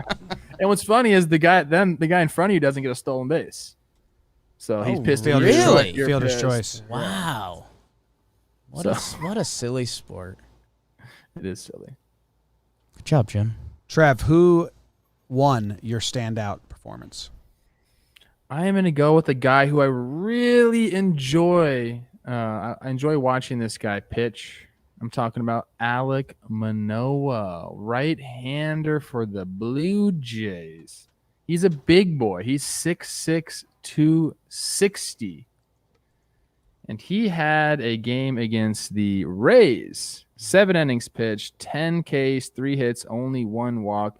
At one point, he struck out, I think, 7 straight Rays batters, 6 of them on sliders. And there's videos, just like go to Twitter and put an Alek Manoah slider. He got Francisco Mejia on one that hit his back foot as he swung at it. But there's a bunch of videos. I think Pitching Ninja did a bunch of them because his slider is just filthy. He makes people look really ridiculous. So he had the suspension, 5-game suspension after he hit Michael Franco, yeah. Yeah. He hit him after giving up a few homers to the Orioles. So I don't like that, Alek. Don't be hitting people, man.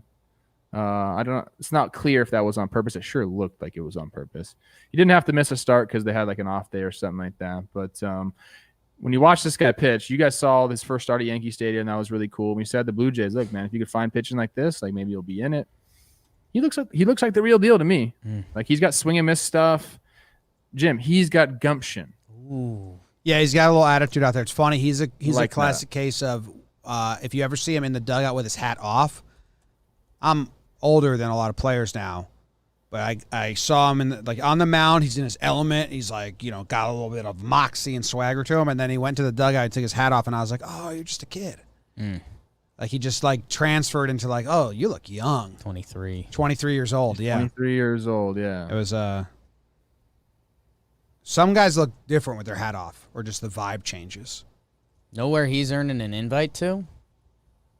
Where? Lance Lynn's fastball farm. I mean, this guy's a perfect candidate. He's got some good meat on the bone. I could see he's got a good nasty slide ball, though. Slider's pretty yeah, nice, you though. can mix in that slide ball, but let's start cutting it different ways. I'd throw the crap out of that slider if I was him. But yeah, he just fun to watch pitch. Just fun to watch pitch. I like him a lot. He threw the slider in this game more than he threw the fastball. No? Wow. Dude, I love when pitch mixes are like incredibly balanced. Like, how did you do that on purpose? He threw 33 sliders and 33 fastballs and 29 sinkers. Just like an incredible balanced 3-pitch attack. And he got a lot of swings and misses. His mechanics are really smooth too. Like he looks like a guy that just it's repeatable. And when you have like that, like I know they show those little like arm slot graphs on Baseball, so I haven't looked, but I'd imagine he's very consistent with his arm slot. I believe you. And stay hot. Another starting pitcher for the Blue Jays, like Jim said earlier. Robbie Ray's been twirling it a little bit. I mean, Matz and Striplin on given days are giving them outing. And, I mean, Gumption Week, maybe we'll find out a little something more about the Blue Jays. Striplin's been good, man. Nate Pearson getting his groin checked out again, probably. Someone find out the date I went on Ross Striplin's podcast and then tell me if I can take credit for turning it around. Wow. His first 6 starts, he got a 7.26 ERA. Since then, in his next 7 starts, he's got a where's ERA? 2.35. Like Stripling's been good.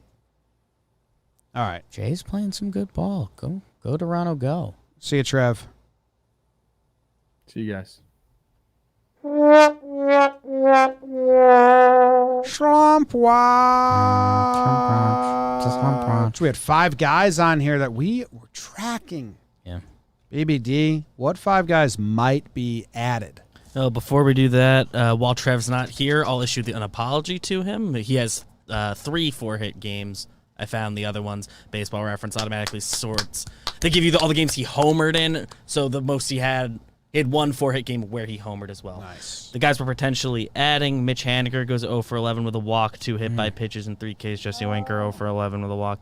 Randy Arozarena 0 for 10, 2 walks, 3 Ks. Ramon Laureano 0 for 12, 2 walks, 4 Ks. And Tommy Pham is in an 0 for 14 slide. Holy smokes. Wow, some good candidates for Slump Watch there, huh? Man. Jeez.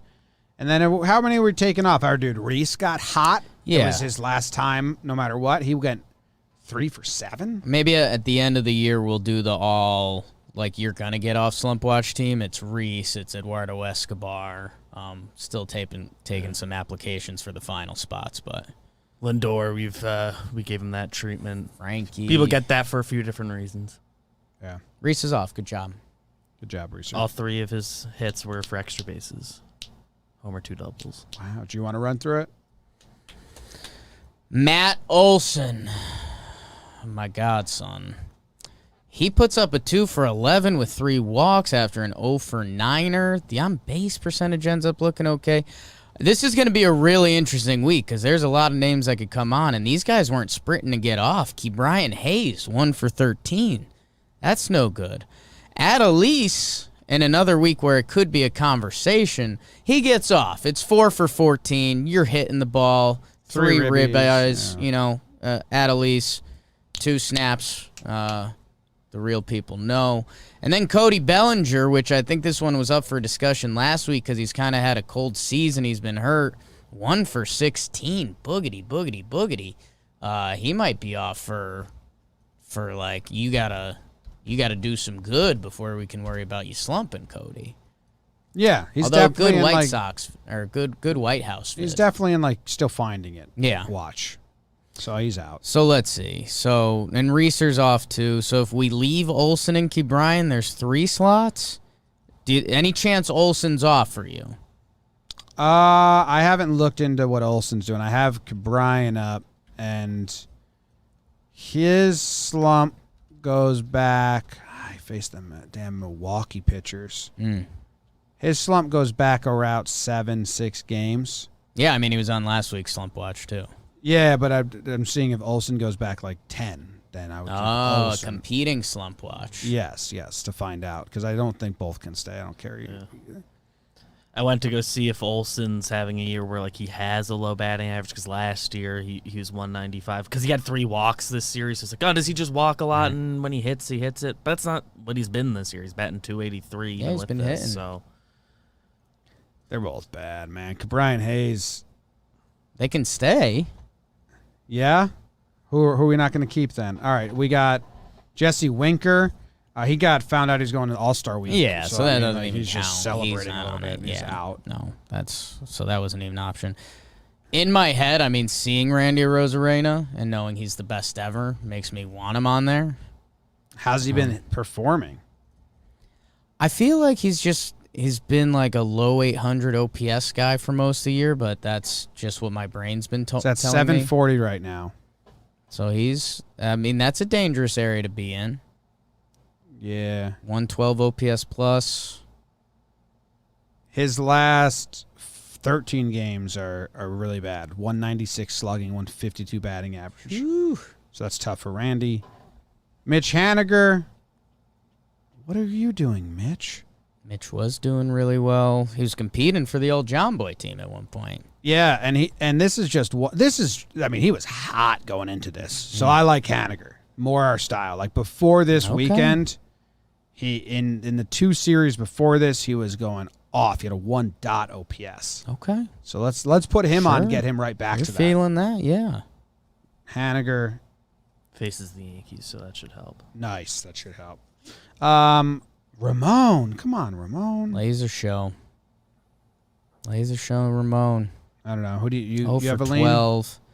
12. Let's see. So if we've got Mitch, Matt, and Key, and Tommy Pham's on here, but I think before his 0 for 14, I think Tommy Pham was playing really good baseball. Like I think people were sneaky saying he's got some all-star type numbers around him, which I don't know. In your head, that makes him a better candidate for Slump Watch. Yeah, 1.2 OPS. So I In his don't last know. like 15. Right. Well, who do you want to help out more? You want to help Randy out? I want to help Laureano out. I'm in Randy and Ramon. Sounds great. Sorry, Tom. The combination of it. Randy and Ramon. Better not see any of your three assholes next week. Ooh. Okay. Randy and Ramon. So we got Haniger, Olsen, Hayes, Randy and Ramon. Bam. Randy and Ramon. I'd love them in the outfield together. Whew. All right, Trev, welcome back. Boogity. What's up, guys? Hi, Trevor. Did you hear BBD's apology? That means I'm on fire, baby. Like Waco. What do you say? Well, I tried to keep it to just when you weren't here to experience it, but I found 2 other 4-hit games. Baseball Reference, when I went to sort, they were only giving me a game log by games in which you homered. So you only had 1 4-hit game where you homered in it. 3 total 4-hit games. Let's go. You knew it wasn't right. Let's go. Okay. More than 4. Speaking of guys having big days at the plate, Manny Machado, we talked about him a little bit. 4 for 10, 3 yackers. Yep. Ohtani can be on here pretty much any given time. 3 for his last 10. They're all homers. Eric Duhas. It's just Haas, but what an all-time song. 2 homers, 5 for 8. I think one of those is Inside the Parker. How's Sing that song do? real quick. Duhas make it. Brandon Crawford, who probably also likes that song because he's around our age, so he experienced it. 7 for 12. He's going to Colorado. How about it? Crawdaddy. Chris Bryant, 6 for 12. One of the only Cubs still fighting the good fight, trying to get traded for Trev. Speaking of Trevor Larnach. How about it? 6 for 12, that Twins outfield. People are talking. Reeser, we mentioned him. He gets hot in a hurry. Willie Adames. Oh, my God, dude. Oh, my The God. Brewers picked up a goddamn all-star level shortstop. Jesus Aguilar, 5 for 11. Homer, some ribeyes, and I can't believe my guy made the program. Tyro Estrada for the San Francisco Giants. A little 4 for 11 kid. Gets his first start, includes a 3 for 5er with a granny. Have a day. And that's who's in Fuego. Tyro made it. That's a little home cooking. It's a little home cooking. He's in the mix. I think it was mostly that one. It's that one game. Is Duhas to the same song as Firestarter? No. I'm the Sounds like Firestarter. no. Duhas is on a German. There's no English in it. Oh. Those 2 songs are the same to me, but I like them both. It's good. Brandon Crawford likes Duhas. Yeah. When's Gabe coming play on, that Trev? Did you reach out? You want Gabe Kapler on our show? We'll get Gabe Kapler on the show. We got it worked out. I want him in our mouth. Ooh. And I think that brings us to awards. Awards. Jake, you get to give out an award first. Guys, I'll try to be high and tight today, bat and lead off. Just want to get on base so you boys can drive me home. I'm giving out the Shower Thoughts Award. Okay. You guys know I mention them on here. I mention them on Talkin' Yanks, different places. That, the shower has become a place for me, thoughts run wild in there. Sometimes they're deep, sometimes they're not, sometimes it's life, sometimes it's nothing, sometimes it's the most nothing. Jim, I got a guy who I would love to get in the shower with and get his thoughts. Okay. The Shower Thoughts Award is going to Bryce Harper of your Philadelphia Phillies. Bryce has been having Bryce. You have showered with Bryce. So that's kind of a flex. Bryce Harper having a pretty nice year. 371 on base, 876 OPS, 14 homers. And Bryce, we kind of have a weird mindset. He's still 28 years old. He turns 29 in October. And the All-Star teams came out the other day. And the NL was pretty stacked this year. There was a lot of positional battles out there. Chris Taylor made the NL All-Stars. He's kind of a war guy and, great utility guy, bounces around, does everything for the Dodgers. There's a discussion there. There's a guy with very similar stats to Bryce Harper this year that made the team over him. Juan Soto. And it's a little old man take a look at my life because Juan, very similar numbers to Bryce this year. The Nationals and the Phillies, each team having their hot weeks up and down. And it's got to be a little like, wait, Jim, everything you said about the All-Star game earlier, it is what it is. You're not a huge fan of it. MLB's made it what it is. It's an exhibition game that is to display stars. Yeah, I don't say I'm not a big fan of the All-Star game. I don't like the selection process and the mindset people have. It's not celebrating the best players. Okay. And either way, Bryce Harper still thinks, I'm a face of the game. I'm Bryce Harper. It was me and Trouty. I got the giant contract. Now he's in Philly. They've got a losing record. We're not talking about the Phils enough. And the All-Star teams come out. And Soto, who's got very similar numbers to you and is another guy that people are going to compare you to because he's the one that followed you in Washington. Now you don't get the All-Star nod? I don't know. I would love to know what's going on. I would love to shower with Bryce and see where his head's at, Yeah, I don't, Trev, I could ask you if you've ever talked to Mauer or the guys that are, perpetual all-stars, but I know Jeter hated going at the end of his career and started opting out and got a lot of shit for it because he was like, hey, I'd rather get 3 days off. I kind of done that. Let the young kids do it. Kind of like in the NBA when they're like, let the young kids Bryce do. is 28, man. Yeah, but he's old in baseball. He's been in the league for a decade. 6 All-Stars already. Maybe he's wants to be there, but I would lean. And Bryce is like, whatever. I've been there, done that. I'm just trying to stay healthy for the second half of the season. His numbers are better than Soto. Is that because the Nationals needed a batter or something? I think they went younger face of the game instead of Bryce. Was this a fan poll? I don't know. Is it Rio Muto? Well, He's the Schwarber's Phillies there loan. for them, so they had an outfielder already. What? Yeah. I don't know. For the Phillies, they've got Wheeler And Real Muto. and Real Muto. I think there's one more. I'm blanking. I thought I another heard they one? had 3. No Double check. bullpen. I mean, look, Bryce definitely is saying, shit, I'd like to be in the All-Star game. But then, like you're saying, Jim, he's done it 6 times already.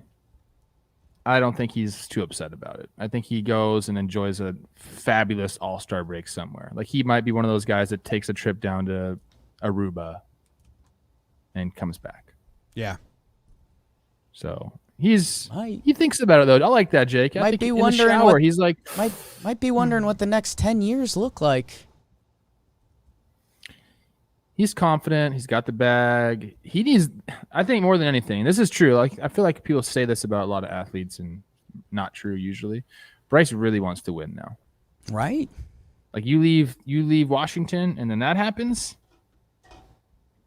You miss that, and then you go to Philly, and it just hasn't been there. And like now, he's starting to think like we had a pretty good they have a pretty good roster right now. They're a couple things away from like being very, very competitive. I keep saying that, and this, whatever, they keep playing 500 ball, but I think he's really focused on winning. So I don't think he minds missing the All-Star game that much anymore. But if it happens, he hasn't been an All-Star since 2018.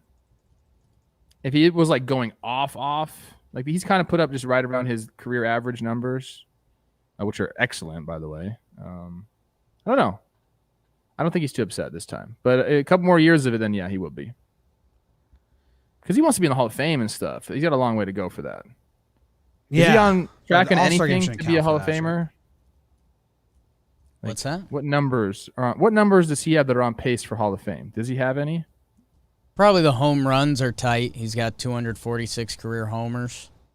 He's got so many more years. 35.8 WAR. That's the thing, man. Like, Bryce has what? 10 more years in Philly? 20 goes through 2031. 2031. So that's just what I'm saying. Like the Phillies organization hasn't made the playoffs in a decade or something like that. Who votes for the reserves? Just fans, right? I think players. I think now it's the commissioner's It used to office, just be too. coaches appoint them, but now I believe it's a player vote. Players, Maybe Swisher, maybe when players and when coaches? Swisher made it as a reserve, It was a fan vote. They There's a changed from fine. that. There's a fine. There used to be a change it like final every vote. year. There used to be like the fans could vote for the last roster spot, so that's the one Swisher won.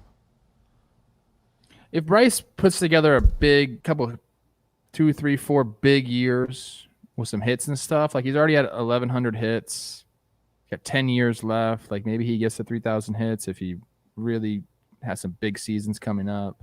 He probably walks too much for 3K hits, but at least, you know, the Hall of Fame will acknowledge stuff like that. I don't know. Like, hey, I hope Bryce comes. I hope you guys are right. I hope Bryce enjoys his All-Star break. He actually, with injuries and stuff, he could still get tapped in and still get the All-Star game. But, you know, I hope Bryce comes out the second half. And because, man, he can still, like Trev, you said those numbers are on par for Bryce Harper. They're a little below. And Bryce still has it, man. Like, we still see it when he connects. A little bit. Like, let's get a big second half Bryce Harper show after we shower. My award is the Private Hall Award. Love B.O.B. Is this Band of Brothers? Yeah. Bang. Yep. Private Hall wasn't actually in Easy Company, which is the company that the show is about. He just landed out of the airplane when they parachuted down right next to Sergeant, or I don't know if he's a sergeant, right next to Winters, who's like the badass. And Private Hall, Winters is like, who are you? And he's like, I'm Hall. He's like, okay. His nickname is Cowboy. And Private Winters says, so you're, he tells Private Winters that I'm a radio man. You know, reporting the news, calling for hits and stuff. And Winters says, well, if you were in my platoon, I'd tell you you're a rifleman first, radio man second. So in the Braves dugout, they say we need a pinch hitter. They say, Freed. He says, I'm a pitcher. He says, you're a ball player first, pitcher second. So Max Fried says, wow, I never thought about it that way, coach. Okay, maybe I can hit. Then he gets the walk-off hit. It's beautiful. So Max Fried, Private Hall Award. Trev's guy. Yeah. I love that. What a sweet swing that was. I texted It's like a him, nice hit. I texted him this morning. I haven't heard back from him, so we'll see what he says. But Yeah. Probably just happy for resting. him. Yeah, celebrating that freaking win. And, that's good because we like when our mansplain girls are happy, and they were happy. The Braves Twitter is very similar to Yankees Twitter in like the roller coaster of emotions. I've seen that. I don't know if they're like as drastic, probably not, Similar seasons. but they're very they're in it. Both teams were expecting elite baseball and have seen a bad brand of baseball most of the year. Who do you believe more going forward? Believe in more going forward? Braves. Braves due to their division. What's your award, Trev? My award is the Describe a Sunset Award. Now, I was looking for a way to get this guy an award, and then we started talking about sunsets and can you really describe a sunset? If you take a picture of it or try to tell someone what it looks like, you just won't be able to do it justice. My favorite picture to take that nobody cares about is when you're on an airplane and you're above the clouds. For some reason, I just love looking down. There's a bunch of clouds, and underneath is like the world. You're above the world, blah, blah, blah. No one cares about it.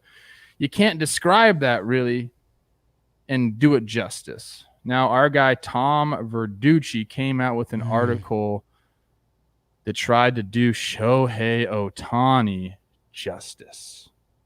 And it's on sportsillustrated.com if you want to go read it, Tom Verducci.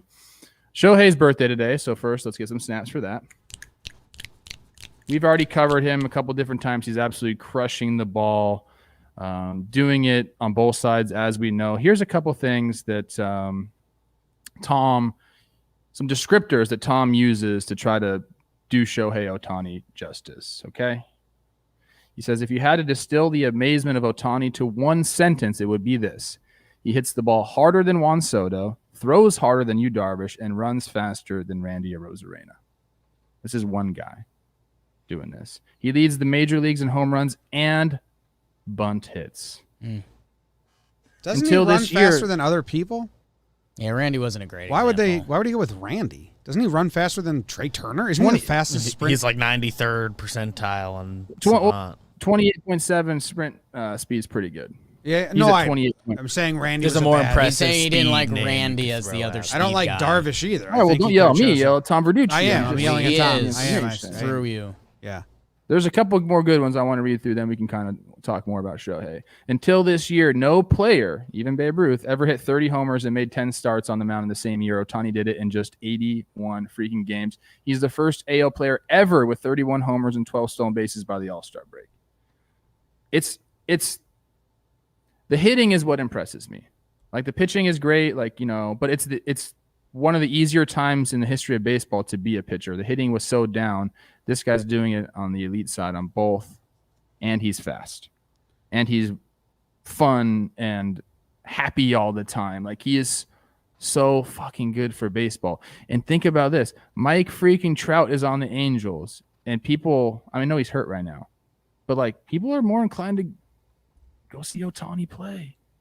We talk about Mike Trout being one, like maybe the best to ever do it. Mike Trout's hitting and playing outfield. We've seen that from other players at times, what we've never seen.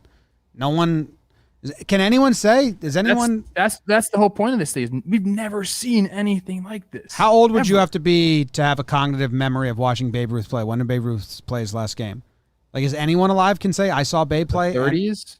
The third. Yeah, I guess you could be. Because my grandma met him, and 90s? she's in her 90s, but she met him when she was like 8, and Babe had stopped playing already. His last game in general was 1935. Last game as a Yankee, 1934. So, good Babe Ruth, 1933. Listen, I mean, there's so many good tidbits. I want everyone to go read the article because it is really good. It could be a 98-year-old who said, I saw him when I was 10, and I remember it. He probably could. Through the first 332 games of hitting, he's hitting better than Willie Mays did at that point. And through the first 24 games of pitching, he's doing better than Roger Clemens did at that point. Like, he's just... Those are so better many cool, names. Those are better names to put next to him. I have to pee. I think so Randy bad. Arozarena is pretty fast. Jimmy's got to pee pretty bad. I think by like actual numbers and sprint speed stuff, yeah, Randy is up there. Randy kind of, but he's not like known. Randy for runs like being a soccer speed guy. player, and his brother plays soccer. Trev, yes, we could talk Ohtani every episode. It's like a debate we had before the show. How do we even deal with it now? Because it's incredible. The hitting stuff is insane. I tweeted out the other day. I couldn't believe that. I remember there were scouts saying, like, that one article was going around. One of the scouts said, like, he hits at a high school level. And it's like, well, fuck, dude. That just shows how impossible scouting baseball is because the dude has the most natural power I think I've ever seen. The opposite field power is just insanity. We talk about it on here a lot. And the pitching, too. It's elite level. So, dude, we did this, and maybe this will be an off-season episode again. And Verdugo talked about it on Chris Rowe's rotation. And I don't think anyone could be Ohtani. But Verdugo talked about it, and he's like, dude, I throw gas. Like, when I dial it up, I'm mid-90s. Like, I could probably be a reliever if the team needed me to be. And it's like, you know what, man? I would love to find out. I'm not saying Doogie can do it. I'm not saying. But, dude, I said it before the season. I forget how I phrased it to you. But there's a lot of talented guys that the opportunity gets taken away from you in the minor leagues. It's over. You're going to hit. You're going to pitch. I hope they open it up a little more, man, because they're not going to be Ohtani, but there can be some nice two-way dudes in this league.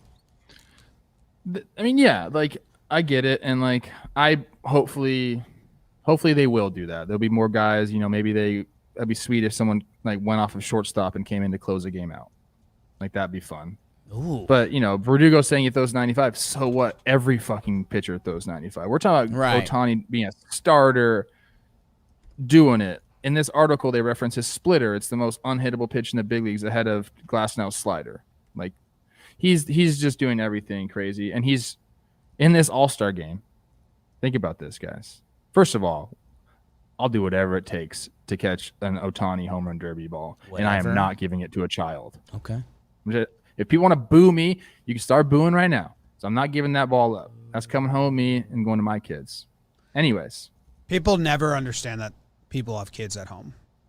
Yeah. The shaming of not giving to a kid is getting. I'm putting it out there now. It's gotten out of hand. Like my dad came home with a ball for me, and he came home for a ball with my brother once, and he said people were chanting at him to give it to kid, and he was like, "I got a kid. I'm doing that. I told him I'd get him a ball. Sign. We'll bring a sign. Trevor Proof Yeah, you has should a bring kid. up a sign like, I got a kid at home, so you're ready for the booze. Well, that's why I'm putting it out there right now, so everybody knows when they see me catch one and put it in my pocket, it's going home to some kids. Dude. Listen, Ohtani, Yeah. he's doing the home run derby. Yes, we'll be there. He's pitching in the All-Star game. He's hitting in the All-Star game. What the fuck, man? Think about that. Yeah. Do you think he's going to pitch and hit? Did they say he's going to do both? He's gonna on Well, he the made the roster game for as a both. pitcher and a hitter. Yeah. He wants to do both. Think They about better. that. Dude. And it's an exhibition. Yeah. Fucking think about that. He's in the home run derby. It's cool. He'll probably win it.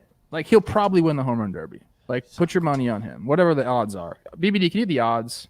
The odds. See if those are out. No, I- I don't know if we have all the participants. Trev, when we were at the game, we saw like a 8-year-old boy catch a ball and instantly give it to like a 7-year-old boy.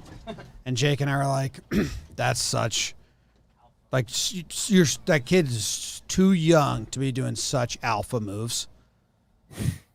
Because the 7-year-old boy now almost can't accept it. Like, he's got to be like, no, like, you're also a kid. You take You're it. also a child. Yeah. You can't, like, you know. It's For like kids, the next it's like an age 8-year-old up, though, getting is up a from the big kids. thing. Yeah, 8-year-old getting up from the kids' table and like going to the adult table. Like, see you guys later. Like, I don't know. There comes a point in every kid's life. Teddy says when he's 6, he'll stop being afraid of the dark. That's huge. He's 5. A He's lot 5 of people now, still and- are. Yeah. The We'll dark see. in certain places at certain times, very scary thing. I don't mind the dark. What if you were in a haunted house with a murder on the loose?